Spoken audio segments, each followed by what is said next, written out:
right. Hey, it's Friday, everybody. And you know what? It's a special edition of Cloud Talk Live here in honor of Earth Day. Boy, we're excited to be here today and to be with you.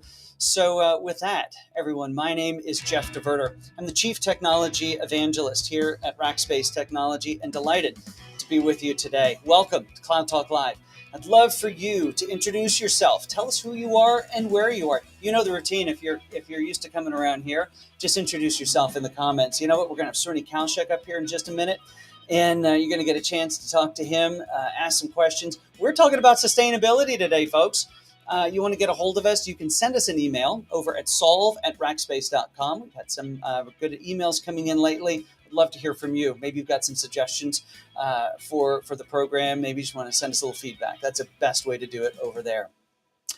All right. So as I mentioned, today's episode really is in honor of Earth Day. Who's excited about it? I know I'm excited about it. Are you going to spend some time outside? I won't get to today, but I will tomorrow. That is for darn sure. Sean Gardner's here. Welcome, Sean. We got Dinesh from Delhi. We've got another one from India. Love it. We always have a great Indian contingent here. You guys are some of the best fans. Hey, and I've got Cerny Kalshek here. Cerny is Rackspace's CTO. He's been on the program before. He's been on the podcast before. And he's got a really great article we're going to be talking about today. Hey, we've got Akash here again. So and George from Mexico. Cerny, welcome back to Cloud Talk Live. Oh, it's a pleasure to be back, man. And I wore green in honor of Earth Day today. You did. I wore gray in honor of Earth Day. I don't understand what that means, but it's what I had on, and I should have changed. But you're excellent. So, so this is fun to do a different sort of episode than the normal thing. And you know, in companies like ours that has this global reach, you know, we talk about and we read about in the news all the time about how companies can make these big impacts. But you and I were chatting before, and we've had the conversation before. But you know what? The change really starts individually, doesn't it? Yeah, absolutely it does, right? Sustainability. First of all, if I back up just a little bit, I think every day should be Earth Day, right? That's right. We live in this planet, we cohabitated with other people. I think making every day a priority where we're thinking about the long-term sustainability of this planet is going to be critical, right? Having said that, you're absolutely right. There are many things that governments and institutions can do, but I absolutely do believe that sustainability starts with the individual, right? Yeah. And if you bear with me for a minute, the example that I keep using is, when you think about sustainability, it starts at home. And it comes down to two things, right? Number one, are you using the right technology or are you using the right solution for the problem? And number two, how do you manage your consumption, right? Very simply put, to kind of give you those two things, just pointing to what's in this room. There's like you see the lights up there and others one of the first things we did when we went out and bought the home was to switch everything to LED. Yeah. Right. So it's newer technology. It is more current, consumes less energy. That's one part of it. You can feel good about it and leave it at that. But it really is more than that because it's all about how do you actually consume it on a daily basis. Right. That's right. Just sticking with that electricity metaphor.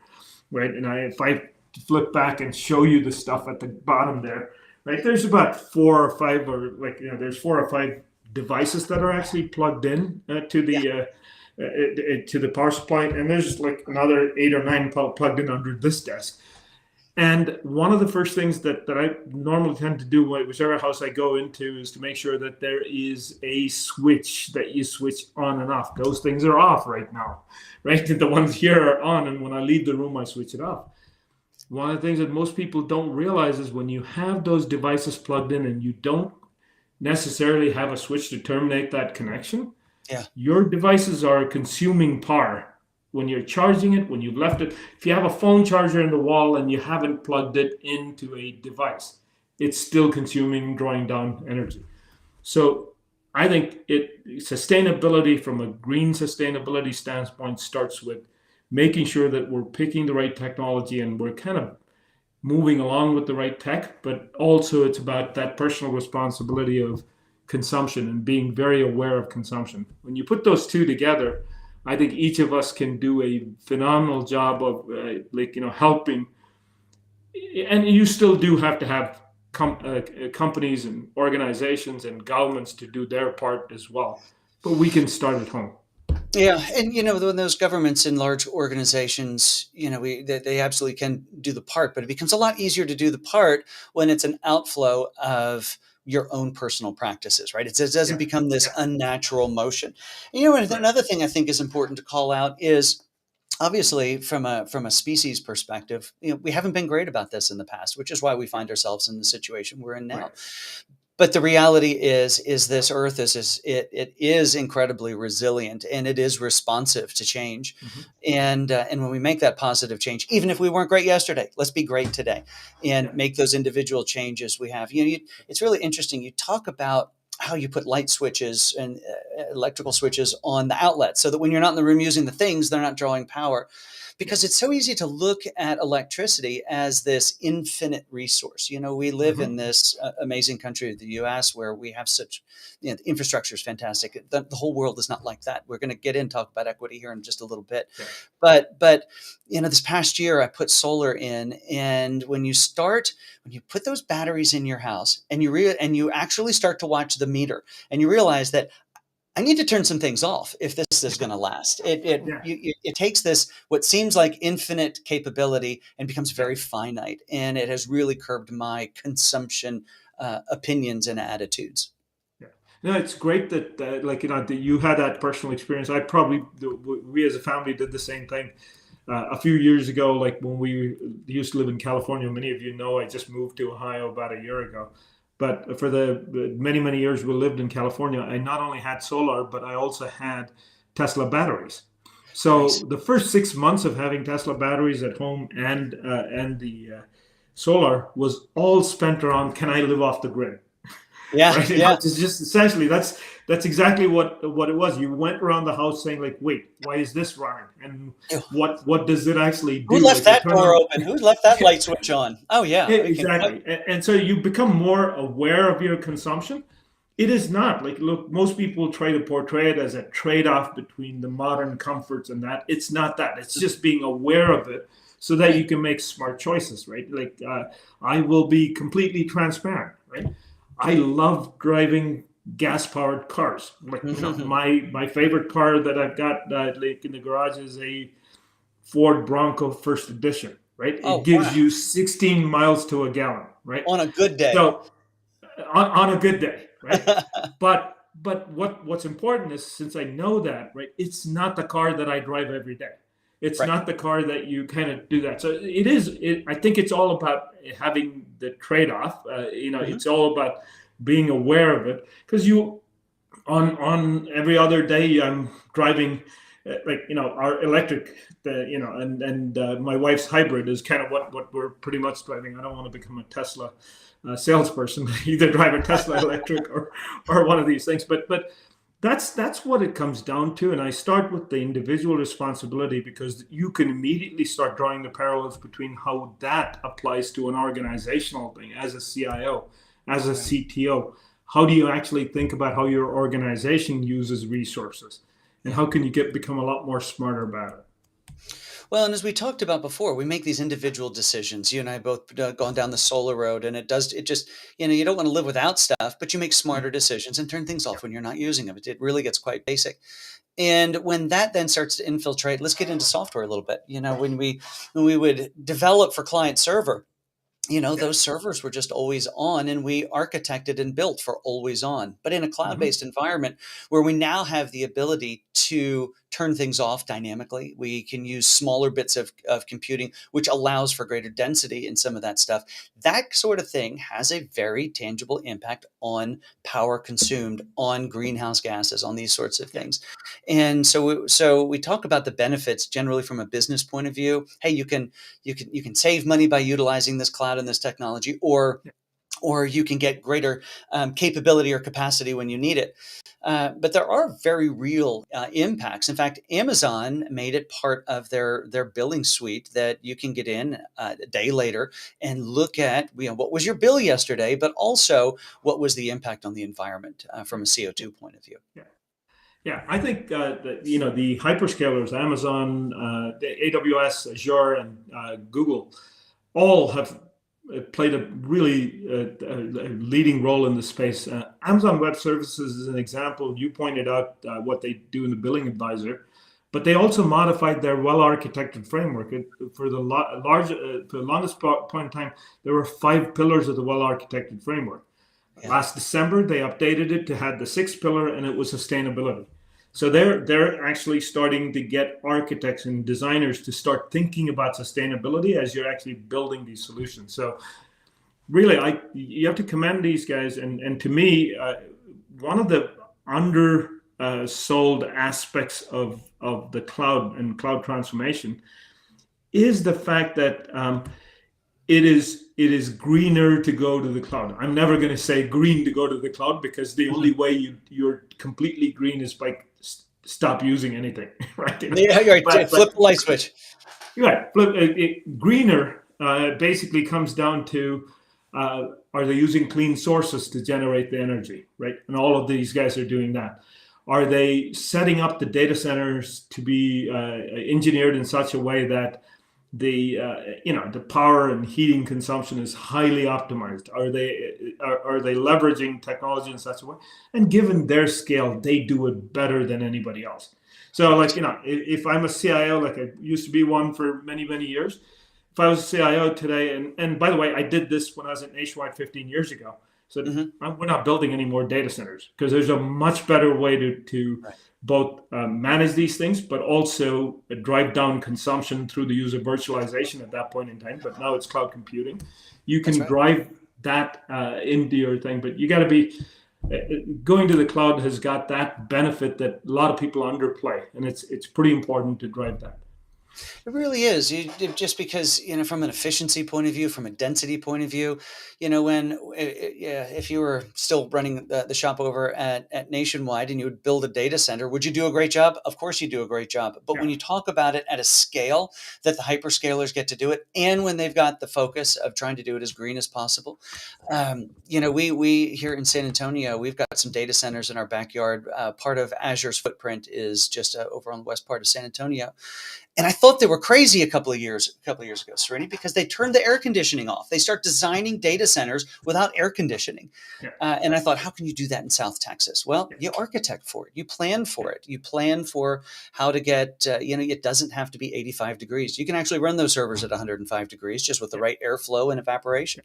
Yeah. But just rethinking how it's done and the impact of scale is where so much of that comes into play. The engineering, to your point, the engineering into data centers is just mind-boggling. It's phenomenal, right? For people who know that space or who don't know that space, you design data centers with hot aisles and cold aisles. You can run it at 105 degrees so that you disperse heat and cooling very differently. You consume power in a very, very different way. And these guys who run data centers for a living, you got to imagine that they are constantly driving that, because that every ounce of productivity or sustainability that they can drive is going to be phenomenal for them to be able to drive that. That's right. Hey, you've got one of your good friends hanging out. Tom Hall is here, and he asked you a question about how green do you actually think that GCP, AWS, and Azure are? Well, Tom, great to hear from you again. But I actually, that's why I constantly use the term greener, right? I absolutely do believe they're greener, because all 3 of these guys have committed to clean, renewable sources of power. Some of them have achieved zero carbon data centers. So they fundamentally are getting clean power coming in. Number 2 is what we just talked about, right? The engineering that actually goes into the data centers for heating, cooling, power distribution is highly optimized to be able to drive these volumes.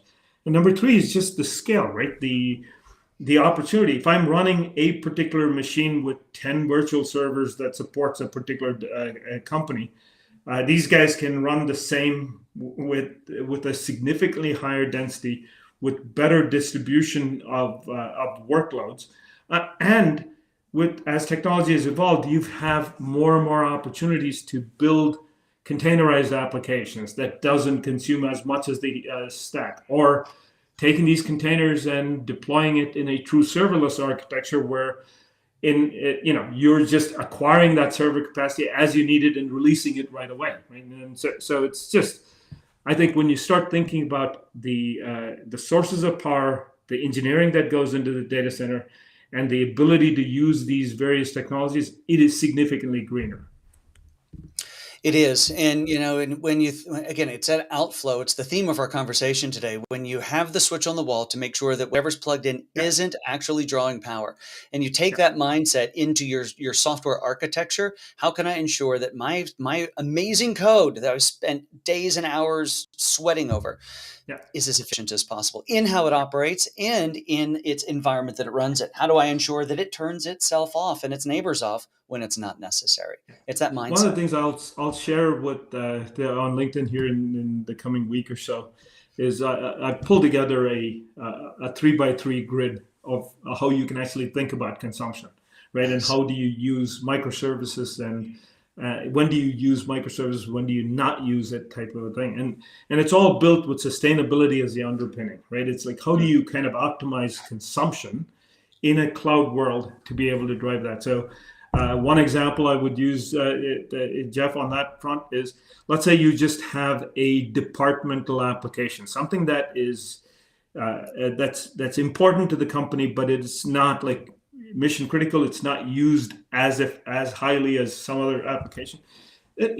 Obviously, the simplest thing you can do is try to figure out how you can run it in the cloud, because you get the advantages of all the underlying things that I talked about that these hyperscalers do. But I think a more I think knowledgeable and a more I'd say a more engineered way of doing that is, this application is not needed all the time. Mm-hmm. It absolutely is not, from an availability and others, like it doesn't need redundancy and those types of things. So you can architect it in such a way that it uses serverless architecture design, right? And you can basically build that so that it's used only as it's needed. And so now you've not only done put select the latest technology, the cloud and all those things, but you also put that light switch on the wall, right? Which is essentially, you've built an architecture that only consumes what you need. And that's a big part of what many organizations can do. Well, and Tom calls out a great point as well. I'd actually kind of challenge some folks. If you think about architecting in this way, what are the negatives? Can you find a negative? Thomas points out another positive, a great security practice. If that code isn't sitting there percolating along, it's not a target. It's not a threat surface. Yeah. Attack surface. And Tom, fantastic the point there. Security is a big aspect of it. When you do leverage those architects, true information security officers will come back and say, no, I don't trust serverless yet because I can't trust which server it runs on. But the thing is absolutely real. If you design it a certain way, you're not giving too much of a window of opportunity for people to jump in. You can put monitoring on how many times a serverless app is invoked and others. But that's a great point. I think the other aspect that is underpinned, which gets me to the other aspects of sustainability, is when you start thinking about the workloads and how you actually build these applications, you can lower the complexity. You can lower the complexity of the applications you build, right? My favorite pet peeve with architects is anything you ask the application architects, anything you ask them is it's all microservices. You got to build things with microservices. Microservices is a phenomenal technology. Don't send me hate mail, right? It's great. However, microservices is not simple. How you actually architect a microservice-based architecture is not simple. It is non-trivial, even for some of the best architects.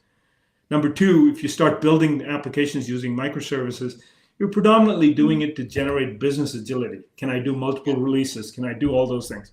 Well, business agility doesn't happen if you don't engineer the microservices properly, then your DevOps pipelines get complicated, right? What do you release when and other? So if you don't do it right, and if you don't apply it to the right problem, you increase the amount of complexity in your environment, right? And I deal with complexity as a problem with sustainability as well, because when you build complex architectures, you need really smart, experienced people who've done that before to do that, and we all know that those don't exist. Right? Like there's not that many people. Whenever I hear someone who says, "Oh, I've got 5 years or 10 years of building microservices architecture," I'm saying like you're lying, right? Because it's not what.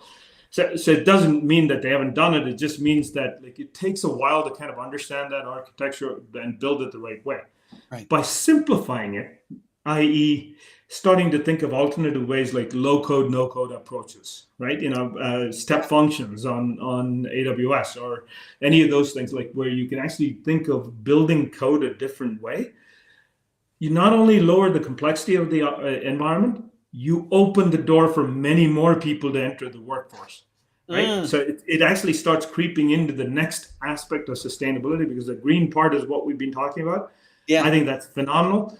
But one of the other things we have to do is we've got to do it in such a way that we expand the economic opportunity for more people, right? What good is a green planet when you have so much income inequality and issues and problems with the thing that causes other problems with society? So you want a green planet, but you also want something where the human beings and the animals that inhabit the world actually can have a much more sustained future, right? And so I think from a technology standpoint, it's important that you start thinking about the complexity of the environment you're creating when you build these as well.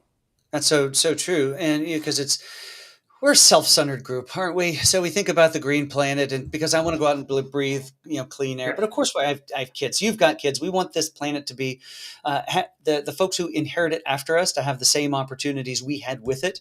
But I love the point as well is that our impacts that we have here with you and I in America have global reach. And just as somebody, we got tons of folks watching us from India. What you do in India affects us, folks. We're all in the same sphere here, so it's imperative that we ensure that from a green point of view, we do what we can to make sure that and not just to heal it, but to help it to thrive. Because when it thrives, we thrive. And but then also to make sure that everyone has the same access to opportunity as well. You want the people in the world to thrive as well, right? Because I think that's a very important part, and it's as I've gotten older, it's become more front and center for me, because it's look, we've been blessed, and like I feel like this country, this world has given a lot to me personally and to my family.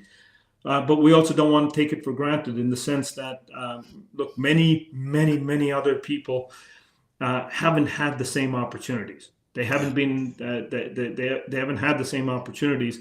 And part of the opportunity is, like, you can sit here and say, like, we're a meritocracy. So if you're smart, you should be able to succeed. And it's like, look, you don't realize that the rest of the guys, who also want to succeed, didn't have all those shoulders to step on to get to your meritocracy level, right? And if you didn't have those shoulders and you got there, more power to you. I wish there were more people like you. But the reality is, we've got to be able to, in some cases, make it more equitable for people. In other cases, make sure that we don't create something that is so complex that it only takes us experts to drive that, right? And then it becomes one of these negative cycles where, like, only experts can build it. So in order for me to get the expert, I'm going to go out and throw, like, $50K more at this person to get there, right? And by the way, I've said this before, I'm happy for those people who are receiving the raises. However, it's the same small circle of people who keep going through that cycle. Meanwhile, 99% of the world is left behind. And we wonder why income inequality starts happening. We wonder why homelessness is an issue. Right? And unless we are able to solve it holistically, so that you make it sustainable from a green environment standpoint, from an economic standpoint, where the opportunity is available to everyone, and from an equitable standpoint, which is essentially like if there are intentional or unintentional biases in how we build applications. So as an example today, you build a mobile application or a web application, you think about a phenomenal user experience on the web. What about people who can't hear? Or what about people who can't see? Right? Yeah. Are you actually thinking about them? And so, like, is equity kind of factoring into your decision is important. I'm not saying that should be the only criteria, but it should But it be an is a important criteria. criteria. Yeah, it Yeah, should be something that gets considered. I yeah, completely agree with you. And you think about where we're going from a tech perspective. We take some of these high powered developers and engineers, and if they're creating some of this core capability that now is accessible from a low code, no code. You made this right, point before, but I really want to drive it home because I believe that as the cloud covers the globe, which it does at this point. I don't think there's a continent. Okay, maybe Antarctica that doesn't have a data center, but somebody's got a server down there. But that can be connected to through the low code capabilities. It lowers the barrier to people being able to be a valued member and contributing member in the workforce. yeah. Yeah, it absolutely does. It opens the gates. Doing those things, Jeff, opens the gates for several things. It opens the gates to veterans, right? Like who we should do more for, right? People coming back from that, like in trying to reintegrate into society. Like we need to give that. Like it can be used to help underprivileged communities who've not had the opportunity get their first step into IT and Yeah, technology. So it is. You're right. Like that's what I mean by it. It is. Let's be clear. It's not lowering the bar. It's lowering the complexity. Right. it's lowering the You're lowering complexity. the It's lowering complexity so the that yeah. Go ahead, yeah, so finish. that you make it easy for people who haven't had that opportunity or are not essentially wired the same way you are, right? Yeah. And to be able to get into this, and that's all about that's how you drive sustainability. Yeah, Joe Timmons. I want to address his point, and I don't want to go deep into the crypto thing, but I think our point that Srini and I are both aligned to is that you can take good tools like what we're talking about in cloud and capabilities and do very bad things with them. And we chatted a little bit about this before we went on the air, and kind of mutually agreed we're not going to go down to how to make crypto better, uh, but you can definitely do bad things with good tools. Oh yeah, you can. I apologize for the noise, guys. Like there's a gardener there in the background, like who's making not my house, but the next house. But I was just reading the comments, Jeff. Like and it's one of the topics that I kind of wanted to stay away from was like, but my buddy Joe Timmons will bring it up, like for Joe sure. jumps in. Thanks, Joe. On crypto. I so yes, sure, I've got thoughts on how you actually kind of balance that, but I really haven't spent the time thinking too much about it because I think crypto is one of those things that really continues to polarize and drive income inequality around the thing, right? And the people who are tech savvy, who kind of understand this stuff and to kind of understand this and don't trust what's going to happen in the future and others, they're all betting on it and they've driven up this market and more power to them. You can't drive that. But I think that's one of those things that in my mind that it's technology that's I'm not going to say it's technology being used for bad purposes. It's just technology that could be Use used for for better purposes, right? Like yeah. it could be used for better purposes. So while the economic opportunity for the select few is huge for crypto and others, unless it is broadly sustainable to the world's population in general, and equitable as well. I Right. think personally, like it's not saying that others are not paying attention to it. Personally, I haven't put the time and energy into even thinking about how do you make crypto better. Right. Right. Well, I won't so I won't I won't use the example I used with you, but I'll share it with Joe. I'll send you the message on Signal, so you you get send them a like note. You say it over there. That's exactly right. Well, folks, a lot of what we're talking about today is in a blog article that we posted over on the Rackspace blog site, and we'll post it here in the comments. Maybe even put it up on the screen. But it's a great article that Srini wrote on all of this. You can get in and read all of that. But I think Srini, if we're one topic we have certainly circled around is it starts with our own individual responsibility. yeah. And so, guys, while we're still on here, I'd love for you to tell me how are you going to enjoy your Earth Day or Earth Weekend. I can't get out and do much earthy stuff today because I'm working. I'm working for Serenity, but I am going to get my hands out and dirty in the garden this weekend, and I cannot wait. And it's going to be amazing. So comment and tell me what you're going to do to enjoy this little blue globe we've got here. Well, since I've got Jeff working for me, like, I'm gonna go enjoy the lake here. I think you should. I think you should. Well, Serenity, thank you so much for being on. This has been a great conversation. I've really enjoyed it. And I love the point that you made before. Of course, all the good points are yours. It's everybody's individual responsibility. You got to start right now. It doesn't matter if you screwed up yesterday. You got to go do it right now.